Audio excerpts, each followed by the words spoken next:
Il est l'heure du journal sur la télévision togolaise. Madame, monsieur, bonsoir. Et voici les titres de cette édition. Les revendications formulées par le personnel du secteur de la santé trouvent réponse. Hier, après une réunion entre le gouvernement et le groupe de travail, de grandes mesures ont été prises. Vous écouterez le Premier ministre dans cette édition. Les magistrats togolais découvrent cette semaine le Vademecum, un guide juridique de traitement des contentieux fonciers dans notre pays. Une idée du gouvernement pour venir à bout justement de ces conflits. Et puis la première vague des candidats au Hajj 2019 a pris son vol ce mercredi en direction de la Mecque. Et les fidèles d'Allah vont ainsi respecter le 5e pilier de l'islam. Voilà donc pour les titres.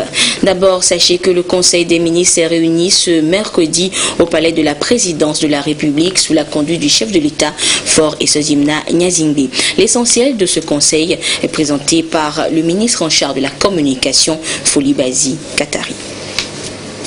Communiqué du Conseil des ministres du mercredi 24 juillet 2019. Le Conseil des ministres s'est réuni ce mercredi 24 juillet 2019 au palais de la présidence de la République sous la présidence de son Excellence M. Faure Esozimna Nyazingbe, président de la République. Au cours des travaux, le Conseil a adopté 3 projets de loi, adopté 5 décrets et abordé des divers. Au titre des projets de loi, le premier projet de loi adopté par le Conseil des ministres modifie et complète la loi numéro 96-004 du 26 février 1996 portant code minier en République togolaise, modifiée et complétée par la loi numéro 2003-012 du 14 octobre 2003. En effet, le code minier togolais, dans sa rédaction issue de la modification de 2003, n'a pas abouti à une révision réelle des droits fixes et des redevances minières, contrairement à ce qui s'est fait dans les autres États membres de l'UMOA, sur lesquels le Togo s'est pourtant aligné pour déterminer sa fiscalité minière. Cette situation engendre des pertes énormes de revenus à l'État. Par conséquent, il s'avère indispensable de procéder à la modification de certaines dispositions du code minier en prenant également en compte, par anticipation, des dispositions du nouveau code minier de l'UMOA qui, une fois adopté, sera d'application d'office par tous les États membres. Bien plus, la modification du code minier vise à prendre en compte les nouveaux enjeux du secteur minier liés notamment aux principes et exigences de transparence et de gouvernance dans l'industrie extractive à la suite de l'adhésion volontaire du Togo en 2010 à l'initiative pour la transparence dans les industries extractives.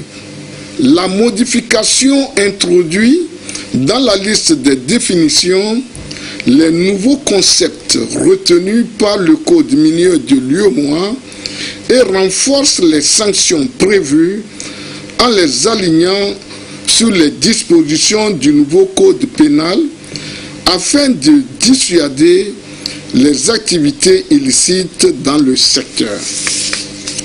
Le code ainsi renforcé permettra au secteur minier de contribuer davantage à l'atteinte des objectifs du plan national de développement, notamment les axes 2 et 3.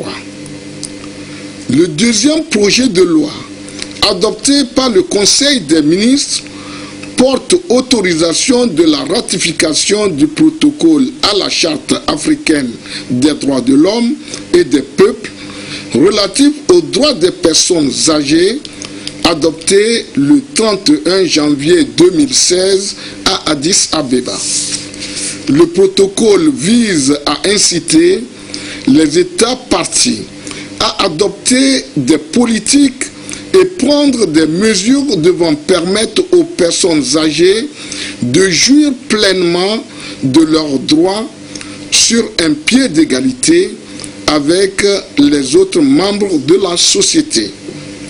La ratification de ce protocole est conforme à l'engagement de notre pays de poursuivre sa politique en faveur de la protection des couches vulnérables. Le troisième projet de loi adopté par le Conseil des ministres est relatif à l'alimentation scolaire. L'alimentation scolaire constitue un des filets sociaux majeurs de la politique de protection sociale du Togo, dont l'intensification contribuera à accélérer l'atteinte des objectifs de développement durable, en l'occurrence l'ODD 1 qui vise l'élimination de la pauvreté sous toutes ses formes et partout dans le monde. L'ODD 2 qui vise à éliminer la faim, à assurer la sécurité alimentaire, améliorer la nutrition et promouvoir l'agriculture durable. L'ODD 3 qui vise à permettre à tous de vivre en bonne santé et à promouvoir le bien-être de tous à tout âge, et l'ODD 4 qui vise à assurer une éducation inclusive et équitable de qualité et promouvoir les possibilités d'apprentissage tout au long de la vie pour tous. L'Union africaine exhorte, à travers les déclarations issues des sommets des chefs d'État africains du 27 juin 2014 et du 31 janvier 2016, les pays membres à œuvrer au financement durable des initiatives d'alimentation scolaire à travers la mise en place de lignes dédiées dans les budgets nationaux. Au Togo, l'expérience en matière d'alimentation scolaire a démarré depuis 2008 à travers le projet de développement communautaire et de filets sociaux PDC+, avec le financement de la Banque mondiale qui a atteint 13,7 milliards de francs CFA en 2019. Elle a été renforcée en 2014 grâce au financement de l'État, soit au total 6 milliards de francs, et a enregistré des succès notables permettant ainsi de toucher 25% des élèves des zones les plus vulnérables. Toutefois, des défis restent à relever pour réaliser pleinement le potentiel de l'alimentation scolaire, notamment la mise en place d'un cadre juridique pour un encadrement efficace, la définition des conditions maximales pour son opérationnalisation et la mobilisation des ressources. Au titre des décrets, le premier décret adopté par le Conseil des ministres porte réorganisation de l'Institut national de formation agricole INFA de Tové. Dans le cadre de la modernisation de l'administration publique, l'audit effectué à l'Institut national de formation agricole INFA a relevé, au regard du décret numéro 2000-017/PR du 8 mai 2000 portant restructuration de l'INFA de Tové, des insuffisances surtout au plan fonctionnel. Or, la mise en œuvre du programme de développement des pôles de transformation agricole suivant l'approche chaîne de valeur telle que déclinée dans le plan national de développement, nécessite des ressources humaines qualifiées et compétentes, adaptées aux exigences de la demande du marché de l'emploi et les nouveaux enjeux. La réforme vise à permettre à l'INFA de Tové d'offrir des modules de formation en lien avec les domaines de l'agro-industrie, de la mécanisation agricole et de la gestion intégrée de l'eau et des ressources naturelles. Cela permettra également à l'Institut d'exploiter son plein potentiel et de mettre à disposition annuellement 150 diplômés. En outre, cette réforme permettra à l'INFA d'accueillir des diplômés des IFAD et des centres de formation agro-pastorale, de former des professionnels qui pourront poursuivre leur cursus à l'Institut supérieur des métiers d'agriculture ou à l'École supérieure d'agronomie, et aussi d'assurer la formation continue. Le deuxième décret adopté par le Conseil des ministres institue un régime de précompte de la TVA. Le gouvernement, dans sa politique de réforme fiscale, a mis un accent particulier sur l'amélioration de la mobilisation des ressources internes, notamment le recouvrement des recettes fiscales. Ainsi, pour mettre fin au retard observé dans le reversement de la TVA, voire des fraudes fiscales, entraînant des pertes de recettes au préjudice de l'État, le projet de décret institue un régime de précompte ou de retenue à la source de la TVA, conformément à l'article 4 de la loi organique relative aux lois de finances. Le troisième décret adopté par le Conseil des ministres porte attribution d'un permis à grande échelle du gisement d'argile de Ledjo-Bligbo dans la préfecture de Dangpen à la société Industrie Commerce Agrochimie Investissement ICA Invest SA. L'exploitation du gisement permettra d'améliorer les recettes minières de l'État. De même, la société contribuera au développement local et régional grâce à la réalisation d'œuvres socio-économiques et communautaires.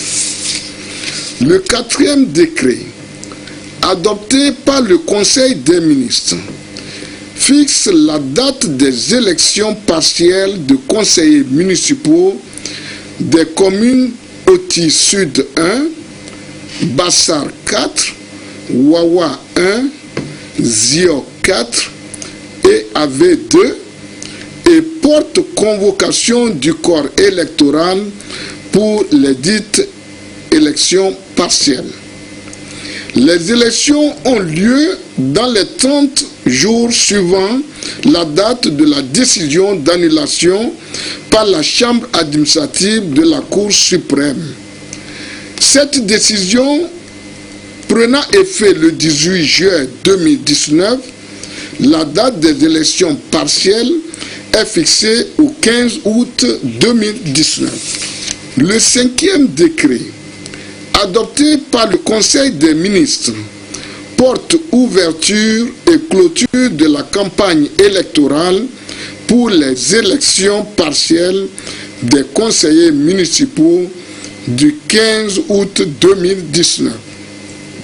Ainsi, cette campagne est ouverte le mardi 30 juillet 2019 à 0h et prend fin le mardi 13 août 2019 à 23h59. Au titre des divers, Le premier divers, présenté par le ministre chargé de la fonction publique, est un compte rendu au Conseil de la rencontre le 23 juillet 2019 entre le Premier ministre et les organisations syndicales et professionnelles du secteur de la santé autour des revendications et préoccupations relevées dans le rapport du groupe de travail remis le 20 février 2019. Le Conseil des ministres a apprécié les efforts fournis pour maintenir ce climat de dialogue et encourage le gouvernement à poursuivre la restauration de la confiance avec l'ensemble des partenaires sociaux. Le deuxième divers, présenté par le ministre chargé des Sports, est relatif à l'organisation de la 6e édition de la Nuit du football africain, événement qui sera décliné en 3 activités, à savoir un panel sur la contribution du sport au développement de nos États, le match de gala au stade de Kégué rénové et un dîner de gala. Fait à Lomé le 24 juillet 2019, le Conseil des ministres. Et pour permettre justement au public sportif togolais de vivre cet événement inédit qu'est le match de gala qui opposera les légendes du football togolais à celles du continent africain, le président de la République, son Excellence M. Faure Esozimna Nyazingbe, offre gratuitement l'entrée au stade de Kégué le samedi 27 juillet 2019 à partir de 15h. Quelle suite donner au rapport prenant en compte les revendications du personnel de la santé? Une rencontre a eu lieu hier à la primature entre le gouvernement et le groupe de travail composé des différents syndicats du secteur de la santé. Présidé par le Premier ministre Comissé Lom Klassou, la réunion a mis en lumière les grandes décisions prises par le gouvernement pour répondre justement aux différentes préoccupations du personnel du secteur de la santé. Quelles sont alors ces mesures? Yves Aguivi nous en parle. Au mois de février passé. Voici le document sur la table du gouvernement depuis 5 mois. Remis par le groupe multi-acteurs composé des agents de l'administration et du secteur de la santé, il est le résultat d'un travail de terrain et propose des solutions aux difficultés et problèmes inhérents au secteur de la santé au Togo. 5 mois pour le gouvernement d'examiner point par point le contenu en vue de donner une suite favorable aux aspirations du corps médical. À cette rencontre, pour donner suite aux 10 rapports, le chef du gouvernement, Comissé Lom Klassou, a d'abord exprimé sa gratitude au personnel de la santé pour la patience dont il a fait preuve ces derniers temps. Le Premier ministre annonce les grandes mesures prises par le gouvernement. Le gouvernement, sous la haute impulsion du président de la République, son Excellence M. Faure Esozimna Nyazingbe, a examiné avec célérité et responsabilité le contenu du dit rapport articulé en 4 principaux axes, à savoir le statut particulier du cadre du personnel médical, paramédical et technique de la santé. 2. La bonification d'ancienneté. 3. La protection sociale et les mesures de sécurité en faveur du personnel soignant. Et 4. L'amélioration et le renforcement du système de santé. En ce qui concerne le statut particulier du cadre du personnel médical, paramédical et technique de la santé, je voudrais saluer l'initiative du projet de statut contenu dans le rapport et vous rassurer que le gouvernement, dans une démarche participative à laquelle vous continuerez à être associés, s'inspirera de ce document pour élaborer et adopter des règles répondant aux réalités et contraintes du secteur de la santé. Pour ce qui concerne la bonification d'ancienneté, le gouvernement a accédé favorablement à votre doléance en décidant d'accorder une bonification d'ancienneté aux contractuels des formations sanitaires publiques une fois admis aux différents concours d'entrée à la fonction publique. D'ailleurs, nous avons donné des instructions au ministre de la fonction publique ici présent et de l'économie et des finances afin qu'il traite avec célérité tous les dossiers qui leur ont été soumis. Dans la même dynamique, le gouvernement poursuivra les efforts en accordant un quota aux contractuels lors des concours de recrutement dans la fonction publique. Sur l'initiative du chef de l'État, des démarches sont déjà en cours afin de doter les CHR et les CHU de scanners performants. À tout ceci s'ajoutent naturellement les 5 cliniques mobiles déjà mises à la disposition dans les régions.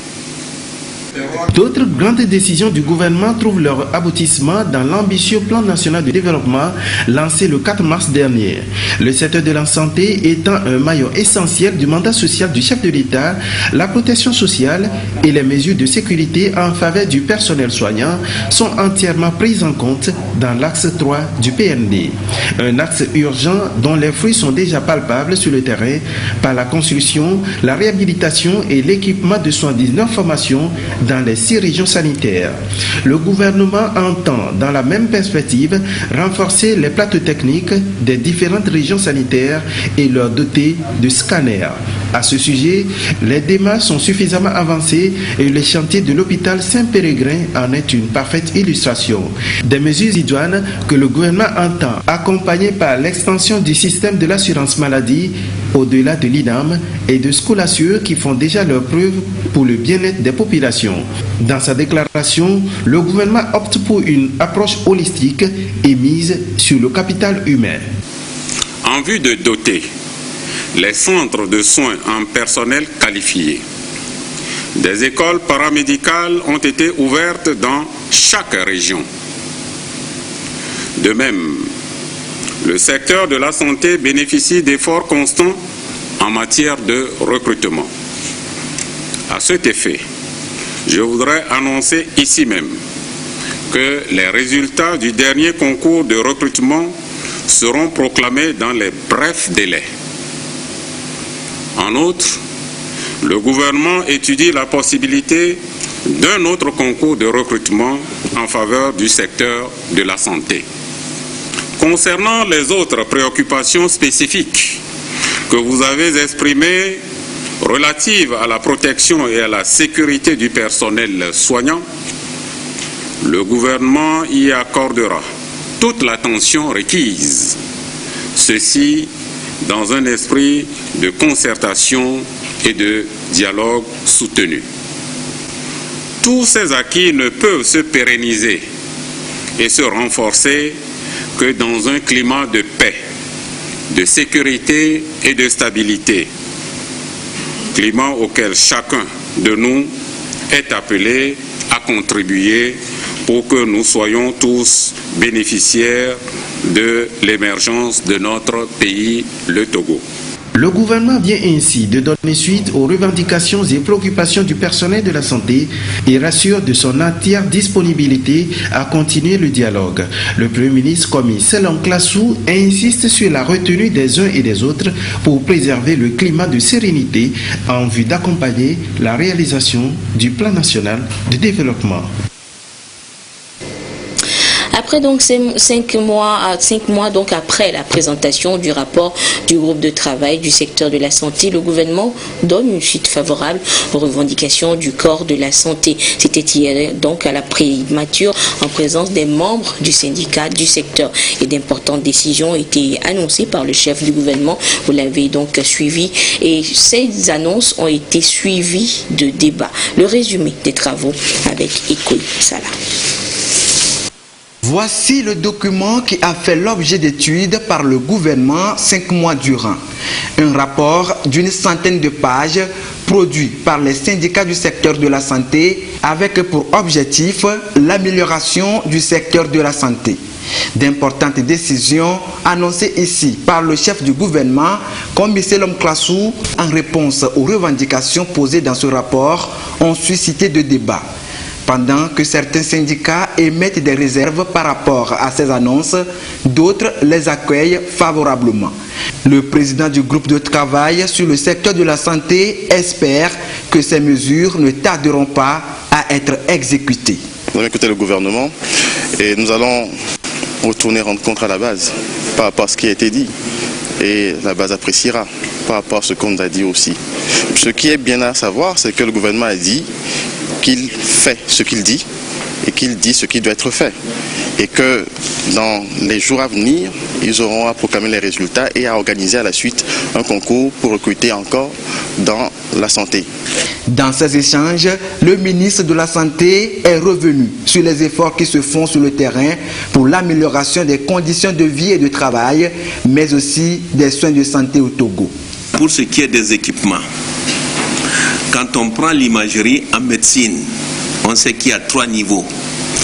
Le premier niveau, c'est radio et échographie. Le deuxième niveau, c'est scanner. Et le troisième niveau, c'est IRM.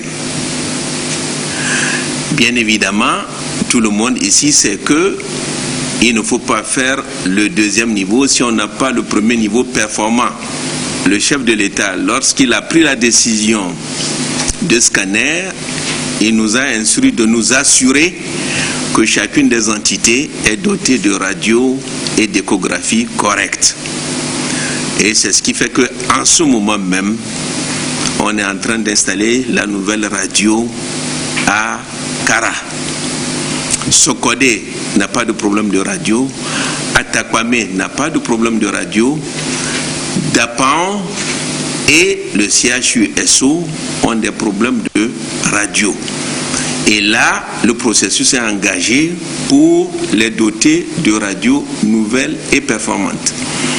Dans le même ordre d'idées, il y a 8 hôpitaux, c'est-à-dire Aného, Thévier, Bain, CHU Campus, Kégué, Notien, Palimé et Sotobois. Avant la fin de l'année, il y aura les 2 bras de la balance, contractualisation, équipement en même temps. En ce qui concerne le statut particulier du personnel de santé, le ministre en charge du travail a rappelé les conditions à remplir et rassure que des dispositions seront prises pour un bon aboutissement. Concernant le statut particulier, la dernière fois, en attendant cette rencontre avec le Premier ministre, nous avions convenu que tout en faisant œuvre utile par rapport au travail que nous avons fait dans le groupe de travail, parce que le ministre de la Santé et moi-même, nous faisions partie du groupe de travail, nous allions nous en inspirer, mais il est important d'effectuer des visites d'imprégnation pour voir les meilleures pratiques et expériences dans d'autres pays, sur le continent et même ailleurs, et que ces missions d'imprégnation et d'inspiration s'effectueraient de manière conjointe en vous associant pour voir notamment ce que certains appellent fonction publique hospitalière, qu'est-ce qu'il conviendrait d'en tirer pour développer chez nous des règles spécifiques répondant aux réalités et aux besoins de ce secteur, comme le Premier ministre l'a souligné. Et nous le ferons.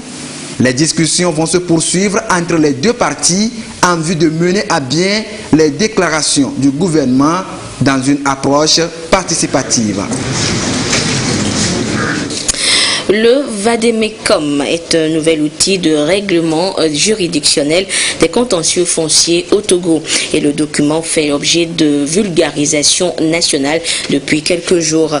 Une délégation interministérielle rencontre les magistrats des différentes régions. L'étape d'Atakwame avec notre correspondant sur place, Silver Abdou. Les bâtisseurs de droit mis à contribution pour une mise en œuvre efficace et une utilisation efficiente du Vadmecoum, un guide d'orientation pour permettre aux magistrats, dans l'exercice quotidien de leurs tâches, de parvenir à un meilleur règlement des litiges fonciers au Togo. C'est en fait un manuel juridictionnel pour les aider à mieux traiter les questions en vue de contribuer à l'implication d'un état de droit fort et un climat de paix dans le pays. La tournée d'imprégnation consiste donc à amener les magistrats des plateaux à s'approprier cet outil et à cerner ce document de questions-réponses qui sert de repère pour mieux aborder les problèmes fonciers. C'est un opuscule dans lequel 55 questions-réponses figurent pour aider les magistrats à mieux appréhender les problèmes fonciers et à leur donner des réponses idoines d'une façon uniforme, puisque jusque-là on a constaté que dans le cadre du règlement de ce problème récurrent qu'est le litige foncier, il y a disparité de décision d'une juridiction à une autre, même s'il s'agit de problèmes de même nature.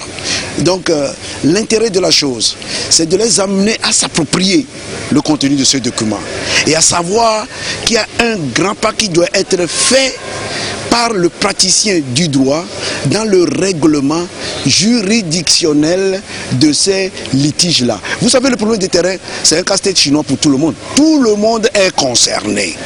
Et si aujourd'hui nous voulons voir améliorer l'administration de la justice dans ce domaine-là, je crois que c'est une très très bonne chose. Et nous ne pouvons pas le faire sans la contribution effective de ces magistrats-là qui sont sur le terrain.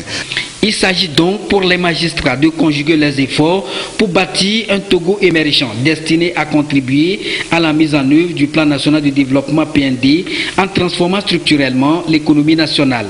La problématique du foncier dans l'amélioration du climat des affaires reste aussi un canal pour l'atteinte de cet objectif. Et pour y arriver, les magistrats doivent efficacement jouer leur rôle dans l'application de ce guide pour une harmonisation des pratiques judiciaires. Aujourd'hui, nous pouvons dire qu'au niveau du ministère de l'Urbanisme et de l'Habitat, tout ce que nous traitons, c'est au moins 95% qui viennent du foncier et c'est des litiges qui datent des années, je peux dire même 2000. Même il y en a qu'on a trouvé en 1983 qui traînent encore parce que nous ne dirons pas la lenteur, mais seulement la façon de traiter. Il faut bien disséquer, bien comprendre la question avant de pouvoir, bien sûr, régler pour que l'on ne revienne plus le lendemain. La tournée entend amener aussi ces bâtisseurs de droit à changer de vision pour mieux appliquer le Vadmecoum et surtout à rompre avec les mauvaises pratiques pour dire le droit et améliorer le système foncier au Togo. Et puis sachez que les professionnels des médias publics et privés sont depuis ce mercredi à Palimé pour la validation de l'avant-projet de loi portant code de la presse et de la communication. Une initiative du ministère en charge de la communication et de la HAC, la haute autorité de l'audiovisuel et de la communication. Et la rencontre va ainsi permettre d'intégrer de nouvelles dispositions réglementaires au code de la presse en l'adaptant aux mutations de l'environnement technologiques actuelles. Nous reviendrons en détail sur cette séance de relecture du code de la presse et de la communication dans nos prochaines éditions. Et puis la haute autorité de l'audiovisuel et de la communication HAC a tenu une rencontre en interne à Kara. Et durant 3 jours, les membres et le personnel d'appui de l'instance de régulation des médias ont examiné et adopté le rapport de la gestion médiatique des élections des conseillers municipaux du 30 juin dernier, ainsi que le rapport d'activité de l'institution au titre de l'année 2018. Voyons tout cela avec Nestor Mozo. La HAC finalise ses rapports d'activité au Palais des Congrès de Kara. 3 jours durant, les membres et cadres de l'administration de cette institution ont passé en revue et adopté le rapport final de la gestion médiatique des élections du 30 juin 2019. Pour ce scrutin, l'instance de régulation a pris les dispositions nécessaires pour une couverture professionnelle de la campagne et la période post-électorale. Au cours de cette rencontre, la HAC a procédé également à l'étude et à l'adoption de son rapport d'activité 2018. Pour ce qui est des élections des conseillers municipaux, à l'issue de ce scrutin, chacun des membres de PAS sur l'ensemble du territoire a élaboré un rapport que nous avons fusionné pour avoir un rapport général qui va être adopté, ce qui va nous permettre de tirer clairement les conclusions, de tirer les leçons de la gestion de ces élections municipales, de voir ce qui a marché, ce qui n'a pas marché, dans l'objectif d'améliorer les prestations des médias à l'occasion des prochaines semaines. Pour le second rapport, c'est un rapport d'activité que nous sommes tenus de faire chaque année. C'est un rapport qu'on aurait dû adopter déjà depuis le premier trimestre. Malheureusement, nous étions pris d'abord par l'élaboration et l'adoption d'un rapport qui était le rapport des élections législatives, ensuite par l'adoption du plan stratégique de la HAC et puis la préparation des élections des conseils municipaux. Donc nous n'avons pas pu l'adopter, quoique le rapport était déjà prêt. Donc nous avons voulu saisir cette occasion de cet atelier pour adopter également ce rapport. Les deux rapports d'une centaine de pages chacun sont assortis de recommandations à l'endroit des acteurs intervenant dans la couverture médiatique des échéances électorales. Ces rapports devront être imprimés et rendus publics. La taxe d'habitation a fait l'objet d'échanges entre les responsables de l'Office togolais des recettes OTR et les journalistes.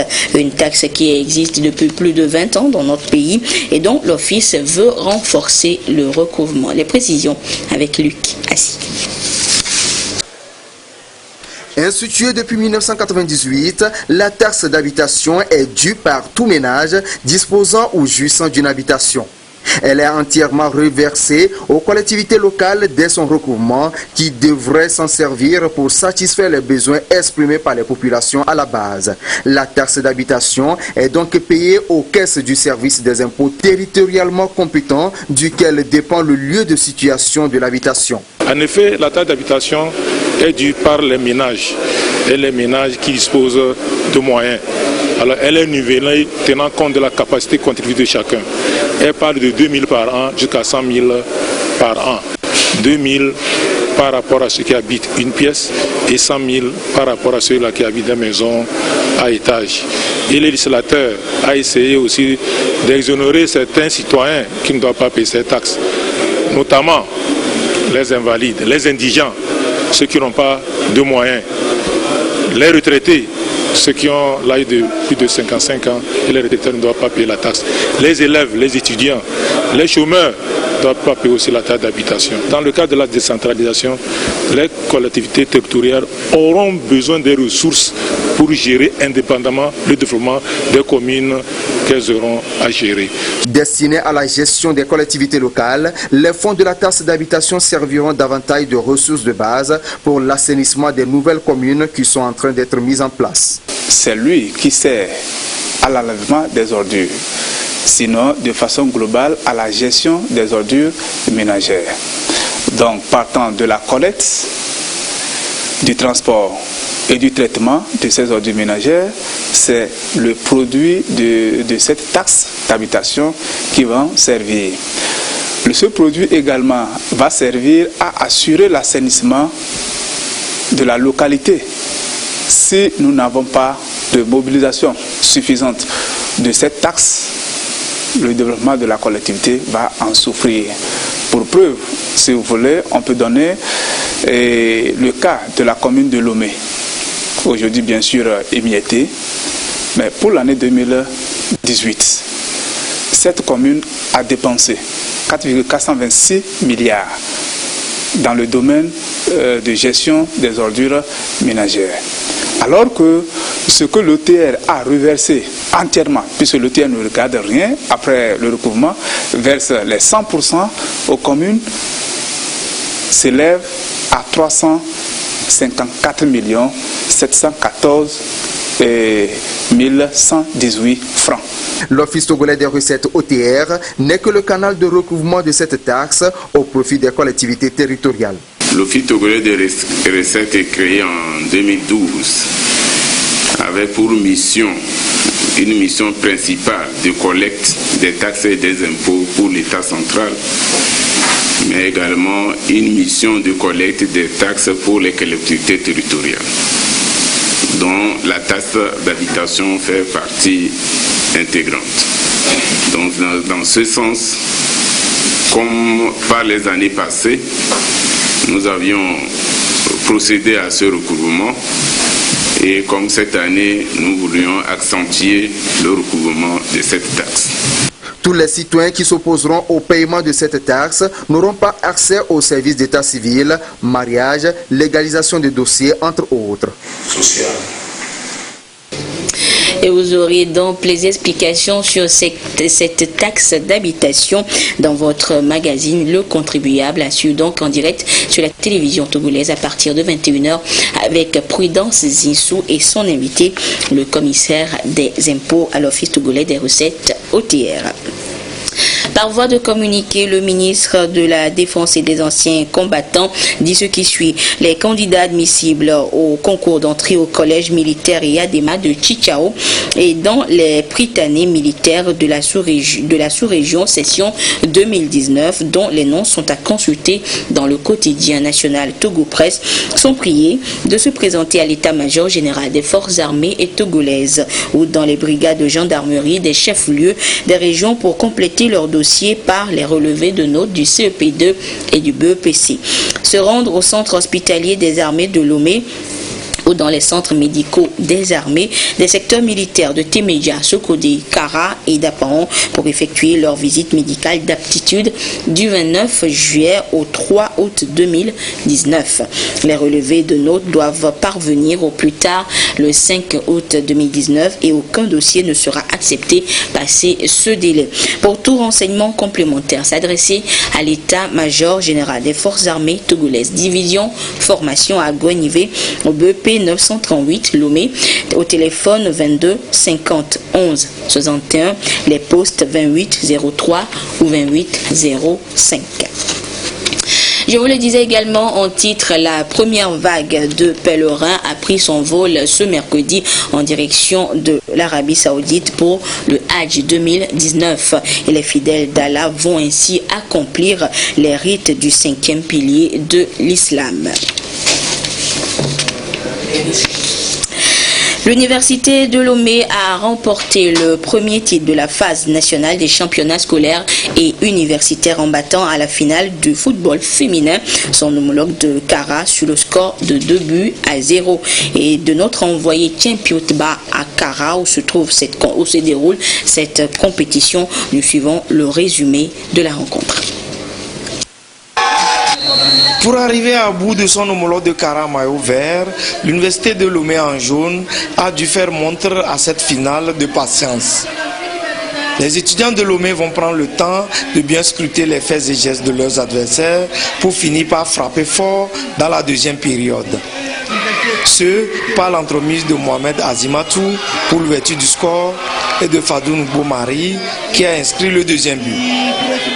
2-0, puis l'Université de Lomé remporte le titre devant celle de Kara qui semble connaître les causes de sa défaite. Nous avons été surprises par le changement d'heure pour ce match parce que nous nous étions préparés pour la matinée. La soirée c'était prévu pour les examens. C'est ça qui a pesé sur nous. En tout cas, on s'est donné, on a donné l'énergie qu'on avait et nous pensons que le meilleur est à venir. Encore plus d'efforts et nous allons réussir la prochaine fois. En fait, notre force c'est nous-mêmes. La motivation c'est nous. C'est vrai, ce sont les encadreurs. Ils nous ont tenus depuis le début. La seule chose qu'ils nous disaient, c'est remporter la victoire, jouer pour le plaisir, gagner et soyez fiers. Nous allons retirer avec fierté. Nous avons relevé le défi, ce que tout le monde attendait de nous. Kara a perdu au football féminin, certes, mais la ville s'honore d'accueillir la compétition. C'est avec satisfaction que nous avons accueilli la nouvelle que nous sommes la ville organisatrice de cet important événement. L'apothéose est prévue pour le jeudi après-midi à partir de 14h30 sur le terrain du lycée Kara 2. En attendant cette apothéose, le représentant du ministre des Sports, Kossi Tinaka, plante le décor. Nous venons effectivement de procéder au lancement. Et nous avons sillonné tous les sites, les 5 sites retenus pour cette fête sportive. Nous avons constaté que tous les matchs prévus ont démarré. C'est dire que la fête a bien démarré. Nous osons croire qu'elle va continuer et finir en toute beauté. Nous allons, au nom de Monsieur le ministre, remercier le chef de l'État et qui a bien voulu parrainer cette édition. La compétition se poursuit dans les autres catégories et disciplines. Et voilà, ainsi se referme cette édition, quelque peu longue, actualité oblige. Merci de votre fidélité à la télévision togolaise et merci à tous ceux qui nous ont suivis du côté de Kara. Excellente suite de nos programmes. Au revoir.